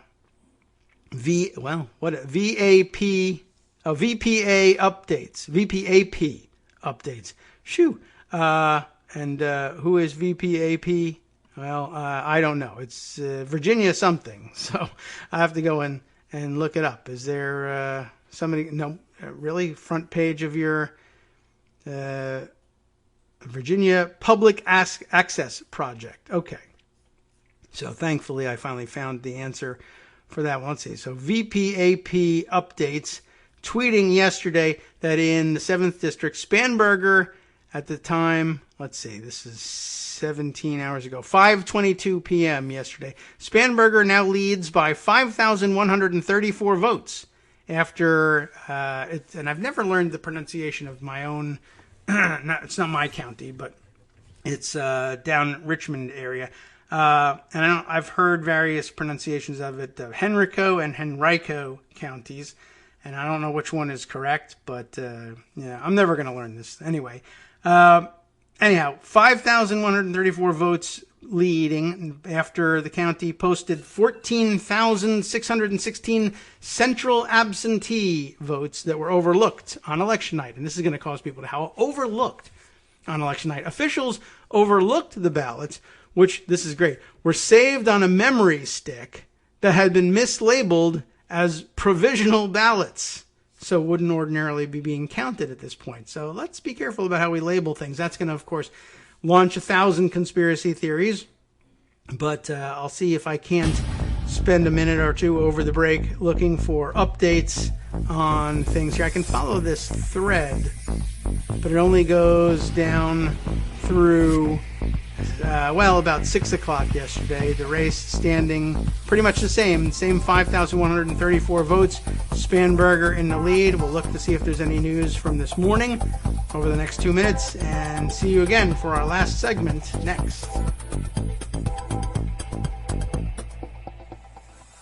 Hi everybody, it's me, David. Let's change things up from the old fundraising pitch for just a minute and talk instead about how you can be a part of our show. If you've got a smartphone or any other electronic recording device, why not sit down and record a segment for us? Read us an important article and give us your take. Read one of your own original essays, or even just give us your commentary on something you'd like to share that's important to you. Then send the file to me at kagrox@gmail.com, and I'll try and work it into the show. Short segments, a few minutes in length, are easiest to fit in. And of course, I can't always guarantee that I'll be able to play everything, but if you've ever shouted at your radio or TV about something you wish was being covered, here's your chance to change that. Make the show your own. Send your submissions to me at kagrox@gmail.com. All right, now welcome back to the Kagro in the Morning Show here on Netroots Radio. So here's what I found during the break. For one thing, it's Henrico County. That's according to, I don't know who. But let's see. A guide to pronouncing some of the peculiar names in the Fredericksburg, Virginia area. And every place has their own peculiar things. And I actually, in the last couple of days, got word from a couple of listeners. Let's see. Judy Vincent sent me a note on this. And John Ronald sent me a note on pronunciation of some Texas town names. I guess a couple of days ago I made mention of, I don't remember exactly what the story was, and actually I don't think John remembers either, but we were talking about some towns in Texas, and I guess I was winging it on the pronunciation. And I think I was talking about a town that is spelled Boerne, Texas. And I don't know, I guess I probably winged it and said Bern, Texas, but it's Berne, like Bernie. Both of you said like Bernie Sanders. What does that mean? There's a conspiracy going on. But Berne, Texas, and that there is also a Grune, Groony, or I suppose if you were thinking Bernie, maybe that's Groony, but no, it's just pronounced Green, Texas. Grune, Green, Texas. John explained, by the way, that it just Grune is just German for green, but nobody speaks German there. And a couple others, and they went on, and there were several pronunciations offered for towns that I didn't even get around to mentioning. Although I know we've discussed what I've called Behar County, Bexar. Giving it the Spanish-ish X pronunciation. But no, apparently they gloss over that and anglicizing it as Bear County, but basically sounding like Bear County, but maybe a little extra half hitch of a syllable in there, Bear County. Okay, well, there were several, and Judy went on and had lots of interesting ones to add, and I guess, I don't know if I'll ever remember them. But if we ever come back to those, I have a pronunciation guide hanging out here somewhere. There's one here for Virginia. Virginia has lots of other similarly weird ones. Henrico, though, an easy one to pick out. And, yeah, there are a couple of weird ones. I always go to the one that, I guess because Spanish makes it easy to figure out what Buena Vista would be. In Spanish, we understand what it means and we understand how to read it. But in Virginia, it's pronounced, instead of Buena, they say, I guess, Buena Vista, instead of Vista. And there's a bunch of them, just like that. So this other pronunciation guide tells me about Henrico, which is not off they're not off their rockers with that one. But the next one on the list is a town that I guess if you saw it in Ireland, you might think was Kilmarnock, but I don't know. They actually say that this is weird. The emphasis is actually on 2 syllables in here instead of Kilmarnock, which is where I would put it in the middle if I were in Ireland looking at Kilmarnock. It's Kilmarnock. There's 2 emphasis on the first and last syllables. Kilmarnock. That's just egregious, if you ask me. But that's not what I came here to talk about. I came here to talk about the fact that Henrico's votes came through and Abigail Spanberger apparently won, and that's where the news stands this morning.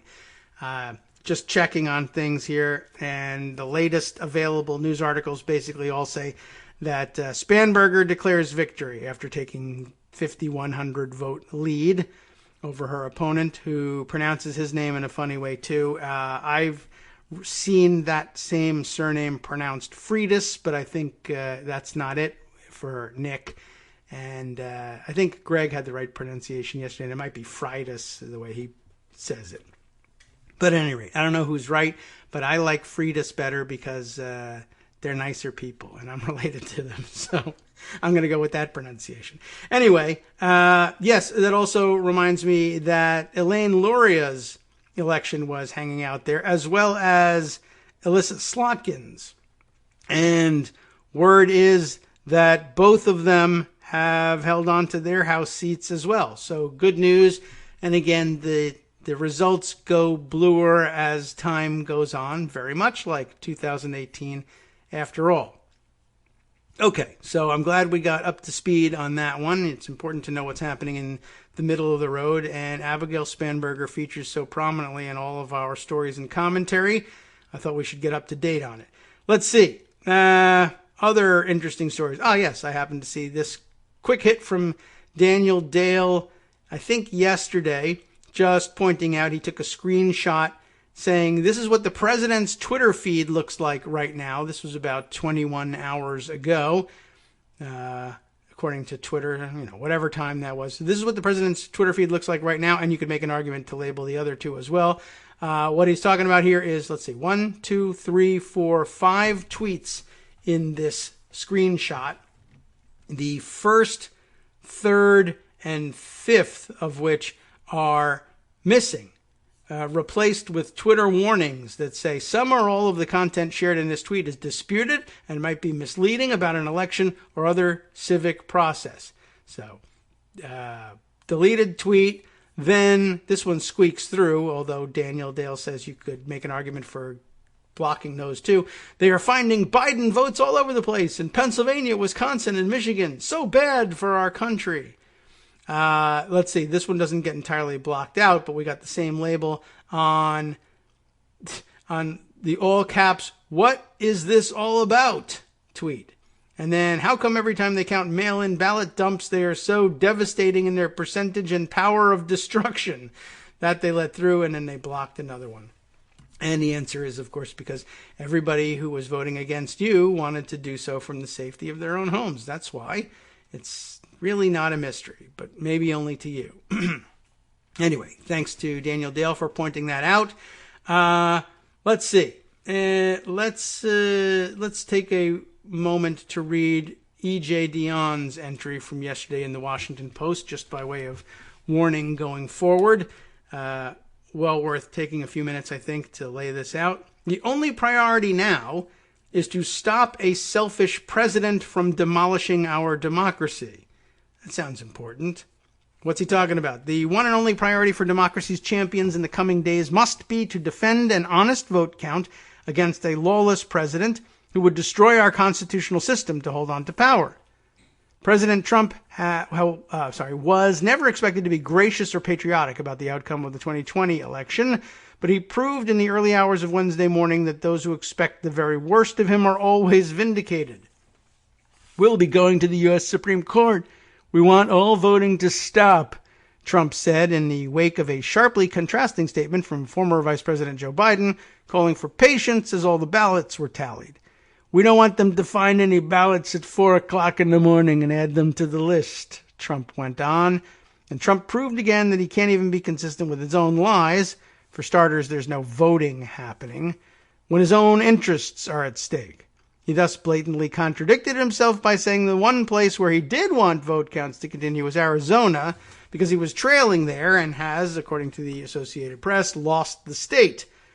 One disgraceful statement cascaded upon another, with Trump inventing a fantasy of victory, even as ballots continued to be counted in places where Biden was expected to do well. "This is a fraud on the American public," Trump said. "This is an embarrassment to our country. We were getting ready to win this election. Frankly, we did win this election." No, Trump has not won the election. On the contrary, Biden appeared on track to win at least 270 electoral votes, and he expressed plausible confidence that he would add Pennsylvania's 20 to his majority. "No one is going to take our democracy away from us," Biden said Wednesday afternoon. "Not now, not ever. Will Republican politicians and Republican judges, assuming there still is a distinction between the two, stop this despotic fraudster from extinguishing our tradition of Republican, lowercase r, democracy? Only a dictator picks the vote count he likes best." Continues on here to say, "Let us also notice that Democratic elected officials tried to prevent the power grab Trump is attempting by asking Republican legislatures in states with outdated processing rules to reform them so the election night vote count could go more quickly. They were simply seeking rules that have worked well in other states, Florida, for instance, to accommodate the record-breaking outpouring of mailed ballots during the pandemic. In Pennsylvania, in particular, the Democratic Secretary of the Commonwealth pleaded with the Republican state legislature to permit the processing of millions of mailed ballots well in advance of Election Day to facilitate the count. That the legislature refused all but the most minor changes suggests that some lawmakers were prepared to be complicit in Trump's power grab. And even if Trump's attempted theft is foiled, we cannot as a nation blithely ignore that it is our outdated anti-democratic electoral college system that puts us in this dire situation in the first place. By early Wednesday evening, Biden led Trump in the popular vote, 70.6 million to 67.3 million. You all know the situation with the popular vote. Biden's lead will certainly grow as more are counted in California, in urban areas, in contested states. The 2000 election, of course, awarded victory to the loser of the popular vote and could be written off as a fluke, although it shouldn't have been. The 2016 election, in which Hillary Clinton outpolled Trump by nearly 2.9 million nationwide, was a grave warning. Now we know that all the claims that the Electoral College is some kind of useful device are purely partisan hokum.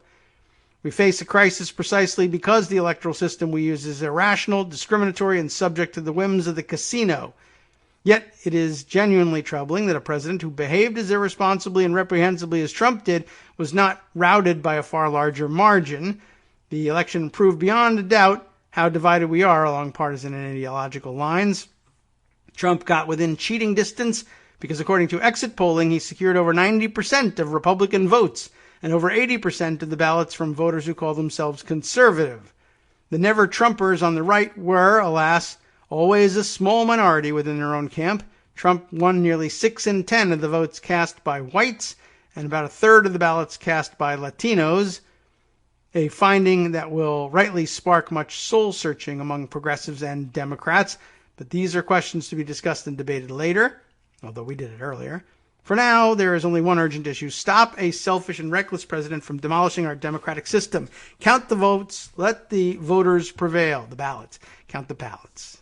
All right. Well, at any rate, I was hoping that this might turn a little more, and I guess in the coming days it will as we watch things develop, but turn a little more toward the worry that I have about what sort of sabotage Trump can effect while still left in the presidency. As I've tweeted before in the past and mentioned on the show in the past, run the government like a business. We always hear it said, and I think once it becomes clear that Biden is the next president, you should treat it like a business, and Donald Trump gets a cardboard box on his desk and 5 minutes under the watch of security to pack up his stuff and get the hell out. But we don't do things that way. We leave the president in charge for some reason of the next 3 months. And I am pretty sure that even though he'll never accept the loss, that he's probably already asked his advisors and probably Bill Barr as well. Well, what can I do to make it impossible for Biden to succeed? What can I do to, move all the gold out of Fort Knox and onto the plane and load it up and send it down to Mar-a-Lago? What can I do to steal the silverware from the White House? Anything that I can grab. What else can I do? And we'll find out. Let's see. Look at this. I'm notified by a couple of folks here. This is time for our interpretation of how to read a Trump comment. Apparently, Kelly O'Donnell saying that the Trump campaign manager says, quote, Donald Trump is alive and well. There's probably no call for a statement like that, I would think, but I guess we know now. If we could have a moment of silence, Donald Trump is dead. Hooray! Oh, I ruined the moment of silence, but okay. Probably too much to hope for, but what a strange statement. I wouldn't have thought they would have spent their time that way and invite this sort of comment. Okay, let's see. Other things that we should probably get to. There are many. Let me see. Here's a quick hit. What's her name from Georgia? I can't remember her name. Is not going to be the only QAnon-loving lunatic member of Congress next time. Of course, there are plenty of Q-loving members of Congress right now, but they didn't run on the platform of I love the QAnon conspiracy, and these people did. Again, I can't remember her name, and I'm sure she'll become infamous shortly. I've expressed a lot of concern, for instance, about the fact that being a member and wearing the member's pin entitles you to access the House floor and the office buildings without going through the security and metal detectors and stuff that the rest of us have to go through. And that she's a bit of a gun nut as it is. And, of course, she's campaigned on a platform of all the people I'll be serving with are murdering vampire pedophiles, and only I can stop that. And P.S. I love guns, and what does that really usually add up to? Well, usually it's trouble.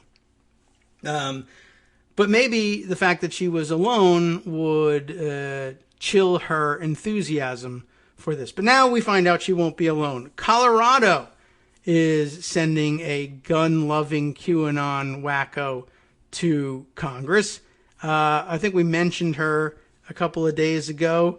Lauren Boebert, who I think we first came to realize existed on this planet as the owner of Shooter's Cafe in Rifle, Colorado. I think it actually is in Rifle, Colorado, which was in the news again recently with their, opposition to mask mandates. I think that was a given. But we originally learned about them during our reporting on gun fail stories. This is an open carry enthusiast who opened a restaurant, I guess, for open carry enthusiasts. And the waitresses, and I'm thinking that they are exclusively waitresses, is a bit of like my recollection is that the attire that their waitresses were in, besides the novelty of their all wearing open carrying sidearms, they were otherwise, essentially, it was like a Hooters plus guns is what was going on.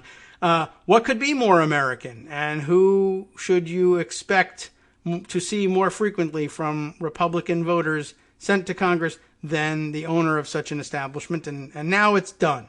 And in she goes. The Associated Press called the race Wednesday morning with 90% of precincts reporting.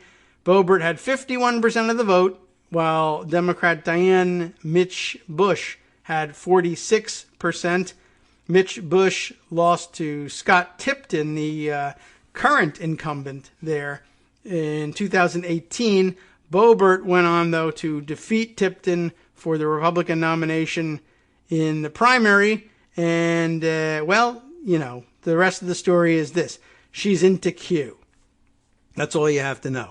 Comments she made praising QAnon, the Hill reports here, the baseless conspiracy that President Trump is fighting a cabal of demonic government insiders running a pedophilia ring, later surfaced, drawing heightened scrutiny, and she only was willing to say, I am familiar with that.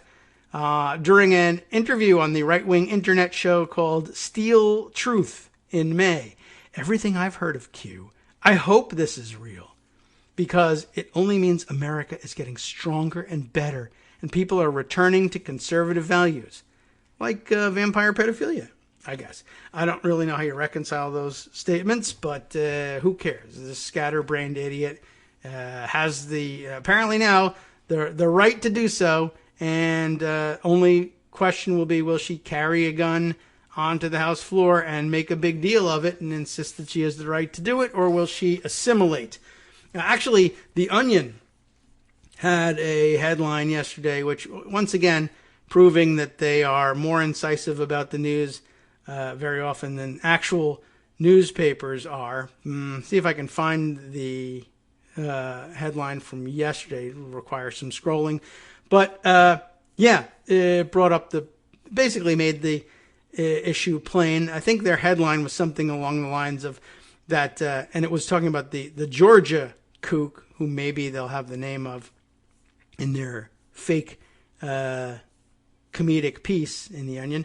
But anyway, that she was worried that she was going to basically become a sellout by going to work among a bunch of vampire pedophiles. And I'm serious. I wonder whether her constituents are going to be pressuring her to, live up to the reputation. Yeah, here it is. The Onion. Newly elected QAnon Congresswoman worried she's selling out by working with pedophile cabal. But I think I'm worried about her constituents thinking it. I'm worried about her actually thinking this and thinking I have to be more extreme, or maybe I really have to take one of these people out in order to be taken seriously by my Q-loving constituents. Marjorie Taylor Greene, the name really is in there. So I'm now reminded. So Marjorie Taylor Greene and what's the other one's name? I already forgot. It took me 2 seconds to lose track of that one. Okay.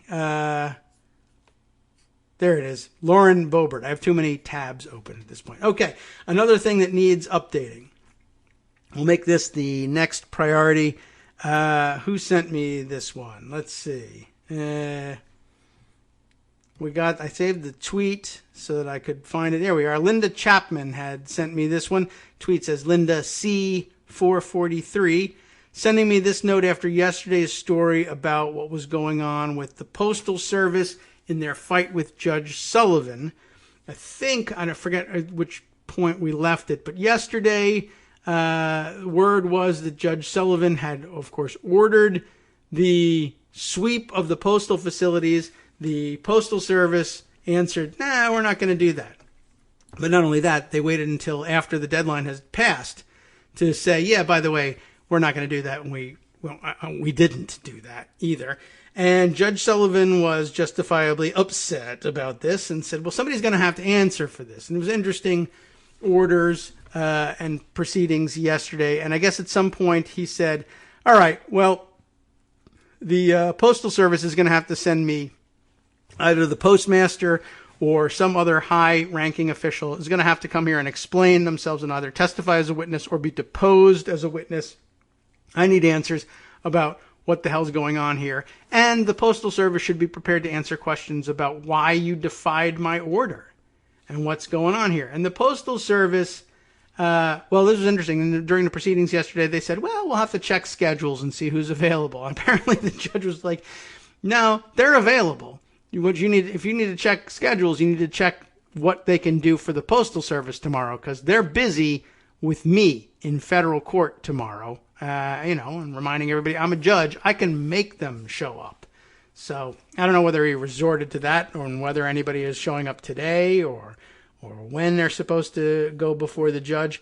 But, maybe some of the stories that we have in pocket will tell us. But Linda wanted to share this information from Vice, written up by Aaron Gordon, why the post office's last-minute ballot crisis isn't as dire as it seems. The subheader is the USPS has been intentionally making its own ballot delivery statistics look worse so it can deliver them faster. And I think I can long story short this one for you. There's a potential explanation for what's going on here that is non-evil. But why they're not offering it and why they're not showing up in court to say so, I have no idea. Because it really could save their necks. So either they're lying about what they're really doing, which is entirely possible, and, Occam's razor says it's that, or I don't know. They're stringing this out for no reason. The basics of it were hinted at in the article I think that we read yesterday, but reiterated here. And it's basically this. The Postal Service claims that as the election got closer, they were instructing their personnel in local post offices and in the sorting centers, the central distribution facilities.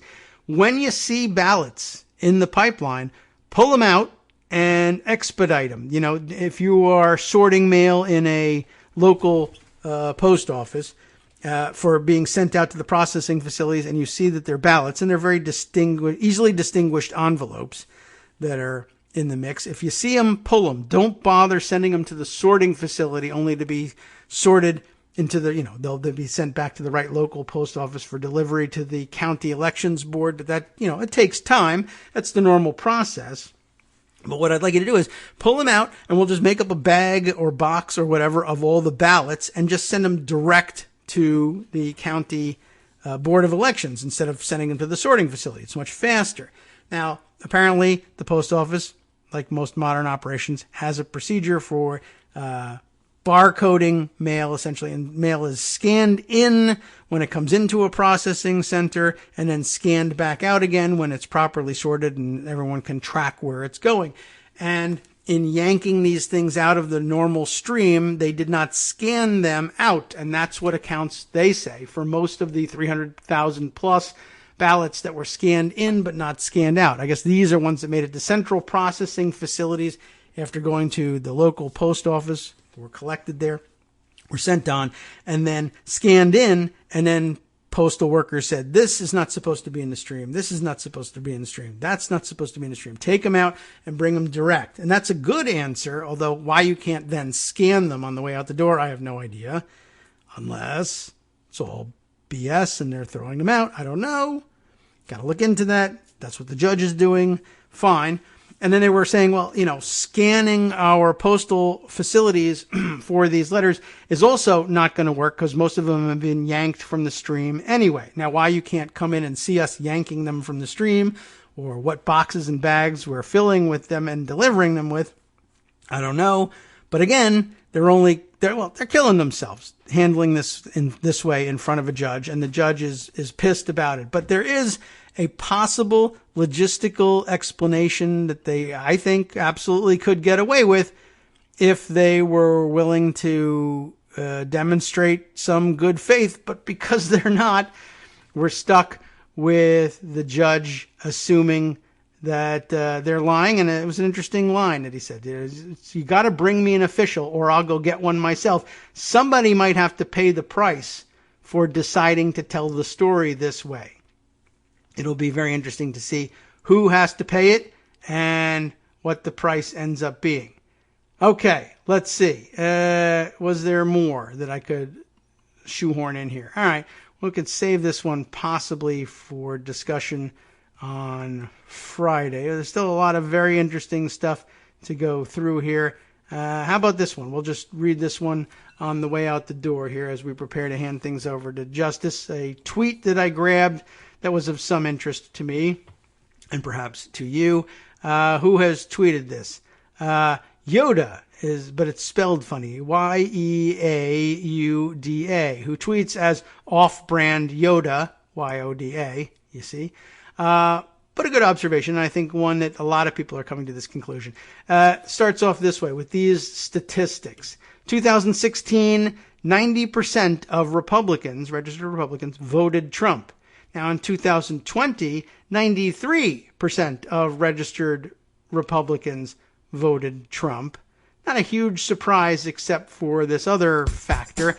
The strategy, he says, of reaching out to them failed. The Lincoln Project failed. Even if Biden wins, it's by a hair, although it's looking like more than a hair. And Senate and House races are a catastrophe, although again, patience, because that's changing too. The Senate appears to have kind of settled itself, but we're not done there either. But anyway, as he says, those who say it just reflects that there are fewer Republicans, incorrect, providing some screen grabs about statistics on that. But a good point and well worth some discussion, perhaps tomorrow.